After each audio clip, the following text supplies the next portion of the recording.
Time now for our weekly arts and culture segment. We have our culture correspondent Song Yoo-jin in the studio. Hi, Yoo-jin. Happy Friday, Jung-min. Happy Friday. What do you have for us today? Well, Jung-min, today is the beginning of Library Week here in Korea. And since last year, Korea has designated April 12th, which is today, as Library Day, followed by a week-long celebration of various events to raise awareness and also to really raise appreciation towards libraries and books nationwide. And when it comes to libraries, you can't talk about books, and Korean books, specifically literature, has been drawing significant attention on the global stage lately, with some even calling this the K-book phenomenon. So for this week, let's look into what sets Korean books apart on the international stage. 2024 has so far been a great year for Korean books. Last month, Hye-soon became the first Korean author to win the U.S. National Book Critics Circle Award.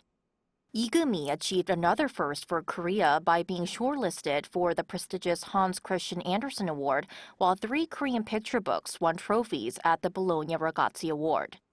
Novelist Hwang Seok-young's Mater 210 has also been shortlisted for the 2024 International Booker Prize. This success stems from Korea's decades-long efforts to export its literary works. Since the 2000s, we've seen a surge in Korean literature exports, especially after Arthur Hangang's 2016 Man Booker International Prize win. The evidence is domestic publishers establishing dedicated departments dealing with copyright and intellectual rights of Korean authors, an increase in contracts with major overseas publishers, and minimum guarantees for Korean authors soaring from 4 to 6 digits. The numbers don't lie. Translation requests for Korean literature to the Literature Translation Institute of Korea jumped more than 20-fold in 2023 compared to 2014. What makes Korean literature appealing is the blend of distinctive, yet relatable themes. Korean literature offers a unique perspective shaped by Korea's historical, political, and societal contexts, such as it being a divided country, which attracts international readers eager to explore something new. Many readers often try out Korean literature through their love of Korean dramas and films. But what attracts them is how authors incorporate relatable themes like human rights, environmental issues, and challenges facing the younger generation into their unique storytelling. But captivating themes aren't enough. Skillful translation is a must to captivate international readers.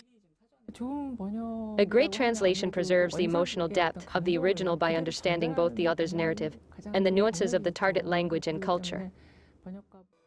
That's why the Literature Translation Institute of Korea has been running its Translation Academy since 2008.